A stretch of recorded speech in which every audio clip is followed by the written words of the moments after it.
My name is Patrick Held. I work for the NDDOT in the Fargo District as a transportation engineer.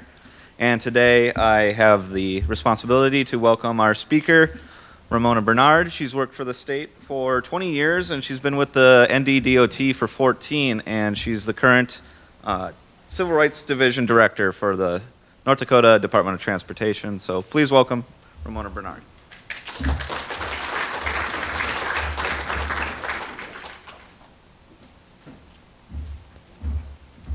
Well, thank you to all of you for showing up. I wasn't sure if I would have anybody attend because this is such a fun thing to talk about. I just want to start by saying I know a lot of you have attended some sort of a training or a talk hosted by the NDDOT Civil Rights Division, and we always talk about your responsibilities in helping us monitor all of the requirements that we have for USDOT and FHWA. But today my presentation is going to be a little bit more of why we have to do those. And I also want to say that I just want to give my thank you to all of you out in the field, because we rely heavily on the help of all the project staff, not only in the DOT office, the districts, the consultants out there, and the contractors. And we do have one of the best civil rights programs in the United States, and I'm very proud of that. So we have a pretty small unit within the DOT, but do not let that fool you, because we work with every department, every division, every project, and every activity within the DOT. So pretty much nothing can be done in the DOT without the Civil Rights Division being involved. And currently we have 3 program administrators, we have a program assistant, and we have a person running our mail and print room within our department. Okay, so why in the world do we even need a Civil Rights Division within the DOT? Well, the number one reason is the Civil Rights Act of 1964. And I'll refer to this as the Act throughout my presentation. So hopefully every one of you and everybody in the United States has heard of this landmark civil rights labor law, because it is actually one of the most significant legislative achievements in American history. Right now, it's a big topic. So the Title VI of the Act prohibits discrimination on the basis of race, color, and national origin. And I'll let you read specifically what it states, but while you read it, I want you to pay particular attention to the word person. So the protections under Title VI protect every person in the United States, whether they are in the country legally or not. So, and I'll go on to state that the Federal Aid Highway Act of 1973 added the requirement that there be no discrimination based on sex. Age was added in 1975 under the Age Discrimination Act. And disability was added through Section 504 of the Rehabilitation Act of 1973 and the Americans with Disability Act of 1990. And additionally, the Civil Rights Restoration Act of 1987 defined program to make clear that discrimination is prohibited throughout the entire agency if any part of that agency receives federal financial assistance. So therefore, all of our subrecipients are required to comply with Title VI and the related non-discrimination laws and regulations. And there are also 2 presidential executive orders that place further emphasis upon Title VI protections, and I will go into that shortly. And there are 11 acts. There are 11 titles to the Act, and Titles 2, 6, and 7 apply to the DOT. So, and another reason is because NDDOT is a recipient of federal financial assistance. And because of that, we must sign state assurances in accordance with the Act as a condition for receiving that funding. And the assurance specifically spell out our requirements and state that NDDOT is subject to and will comply with all of those statutory and regulatory authorities within the Act. And 23 CFR also states that NDDOT must establish a civil rights unit and designated coordinator in the organization, me, and I'm really honored to have been chosen for this position. I wasn't passionate about civil rights when I took this job. I am now because it's so important and I truly understand what it means to the department. So we also must adequately staff that civil rights unit to implement the state civil rights requirements. And we must also develop procedures for prompt processing and the disposition of Title VI and Title VII complaints. And we are reviewed on those procedures to make sure we follow them throughout the entire organization. And we also must have procedures for the collection of statistical data of participants in and the beneficiaries of our state highway programs. Furthermore, we have to conduct Title VI reviews of our cities, counties, consultants, contractors, suppliers, universities, college, our planning agencies, and any other recipients of our federal highway funds. We must also conduct training programs on Title VI for employees, state program and civil rights officials, and we are also required to prepare a yearly report of Title VI accomplishments and goals for the next year. And every division and district help compile the information for that report. Just an example of our Civil Rights Division's goals for last year, and I don't know if I said this, but when I say CRD, I mean our Civil Rights Division. An example of one of our goals last year was to conduct one big program area review for the department. And under our goals and accomplishments report, we had to report that we in fact did that, and the findings and whatever actions or that were taken or planned because of that review. And then the report also includes information on Title VI complaints received, along with the statistical data we collect. And I'm very proud of this, that North Dakota DOT did not receive any complaints last year that met the criteria of discrimination under Title VI. So that says a lot about our program and about the staff out in the field monitoring and watching that for us. So we must also submit an updated Title VI implementation plan to Federal Highway every 5 years. And this is the document that lays out our plan on how we're going to implement and comply with the Title VI requirements. So here are those two presidential executive orders I was going to talk about. So in 1994, Executive Order 12898, the Environmental Justice, or EJ, was signed.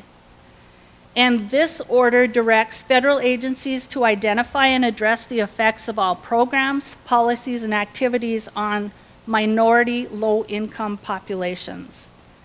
And it states, in accordance with Title VI of the Civil Rights Act of 1964, each federal agency shall ensure that all programs or activities receiving federal financial assistance do not directly or through contractual or other arrangements use criteria, methods, or practices that discriminate on the basis of race, color, or national origin. So in 2000, Executive Order 13166, the Limited English Proficiency, or LEP, was signed into effect, requiring federal agencies to assess and address the needs of otherwise eligible limited English-speaking persons seeking access to our programs and activities of recipients of federal financial assistance. I know this is a lot of legal jargon, but I just want to make sure that everybody understands. So NDDOT has developed an LEP plan, and that documents the steps to ensure that LEP persons have meaningful access to all of our programs and activities. NDDOT uses 2 telephonic interpreter services, which are used by all of our project field, motor vehicle driver's license, and our consulting people out in the field. And most people don't realize this, but NDDOT non-commercial Class D knowledge test for drivers is offered in 11 foreign languages, and also automated sign language. So we also just added 10 languages to the online driver's license knowledge testing services, and those are Arabic, Chinese, French, Nepali, Russian, Serbian, Swahili, Turkish, and Vietnamese. And I want to mention this because this is very interesting, and a lot of people don't realize that North Dakota is very diverse. So I want to get this right here. Okay. So last year, 24,611 non-commercial Class D tests were administered, and they included these foreign languages. We administered 862 Spanish, 54 Somali, 96 French, 93 Arabic, 28 Nepali, 41 Chinese, 34 Russian, 42 Swahili, 47 Vietnamese, 10 Turkish, 7 Serbo-Croatian, and 10 in American Sign Language. I know you thought I was going to say "and a partridge in a pear tree" after that, but I didn't. So the Americans with Disabilities Act, or ADA, of 1990 prohibits discrimination against people with disabilities in all areas of public life. It was amended to prohibit discrimination against qualified individuals with a disability. And Section 504 of the 1973 Rehabilitation Act prohibits discrimination on the basis of disability in federally assisted programs.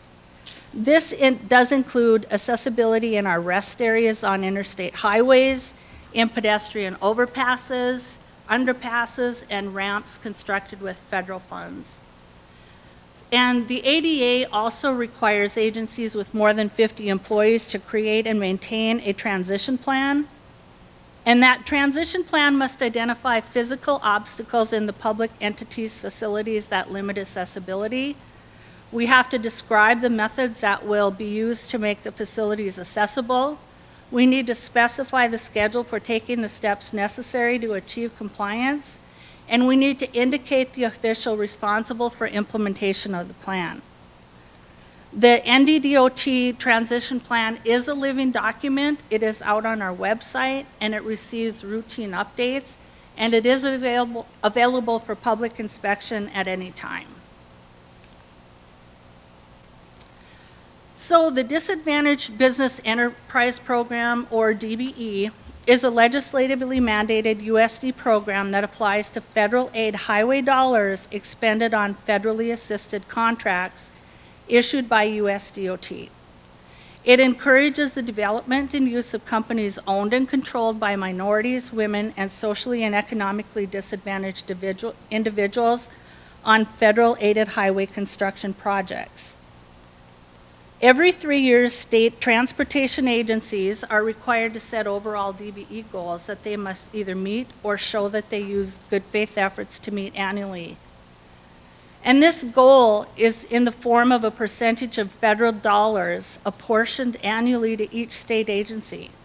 And a state agency that does not meet the goal in every given year has to submit a document that states why it wasn't met, and they have to create steps and reasons, they must submit a document to identify and analyze the reasons why the goal wasn't met and create steps to correct the problems going forward. So the 21-23 DBE goal for our DOT is 4.66%. 2.65% of that is race gender neutral, which means that we do not set a specific goal on that project, and contractors are really expected to bring in that goal on their own. 2.01% is race gender conscious, which means that we do set a goal on a project, and that is based on a calculation of the past 3 years' history of ready, willing, and able DBEs that have quoted that type of work and the location of that project. So there is a formula that we have to use to set those goals. NDDOT also administers the Unified Certification Program, or UCP, and it makes all the certification decisions on behalf of federal highway, federal aviation, and federal transit recipients. A board consisting of myself, a Financial Services Division employee, a Construction Services Division employee, and a representative or expert from either Consultant Services or FTA or FFA, depending on what type of business the owner wants to be certified in. We interview the prospective business owner to ensure that they meet the eligibility requirements of 29 CFR. Currently, we have 176 DBEs certified, which includes both North Dakota and out-of-state DBEs. To do work in North Dakota, you do have to be certified as a DBE in North Dakota to perform work here. So our certification and compliance system, or B2G now, is the electronic web-based system we use for all applications and correspondence with our DBEs. The DBE program also applies for supportive service funds annually and contracts out to consultant work to assist in the DBE certification process and training for certified firms. And our consultant right now is Project Solutions, Inc., and they are here. I encourage you to stop by their booth and talk to them if you have any questions related to DBE. So our on-the-job training program provides apprenticeship and training programs for minority, female, and economically disadvantaged individuals in a skilled craft classification used by contractors on highway construction projects to gain skills and better their employment opportunities. NDDOT sets an annual goal of the number of individuals it intends to fill the training programs, and training positions are assigned based only on federal highway dollars awarded to contractors from April 1 to March 31 the previous year. Training assignments are not project specific, so that means that the contractor may train program participants on any project where training opportunities exist. A maximum of 4 trainee positions in a federal fiscal year will be assigned to any prime contractor regardless of the dollar amount. During the 21 season, our overall goal was 16, but there were a total of 17 trainee positions that were assigned and 3 carryover positions. 2 of those carryover positions were from the 20 season, and 1 was from the 19 season. And we do have 1 21 assignment yet to be completed. Carryover positions never expire and follow the contractor every season until they are completed. So from our 2021 contract season, 17 trainees completed their programs, exceeding our overall goal of 16. And I really want to give a shout out to the contractors that are here, that have participated in this program, that have helped these trainees complete the programs and have kept them employed in the construction or the highway construction industry. We know that there is a shortage of workers for the construction industry right now. So if you get a female applicant on that job, please hire them. Because the on-the-job training program, that's the point. We want to train them. We want to keep them in the highway construction field. And OJT supportive services funds are also available each year to assist in monitoring the contractor assignments. And this year is something new. We've secured additional funding to use for a daycare reimbursement program for the trainees. And that is up to $3,500 per trainee a year. And this is in hopes also that we get more trainees into our program. We really want to see this program grow and succeed. So the Contractor Compliance Program ensures that federal contractors and subcontractors performing work on federal and federally assisted highway contracts comply with the non-discrimination and affirmative action requirements on projects valued at more than $10,000. And they must also include minority and female employees on their construction crews. CRD has the overall responsibility to monitor prime contractors' compliance with these federal rules and regulations, and we do this by conducting formal compliance reviews to document the contractor's efforts for assuring the compliance with these requirements.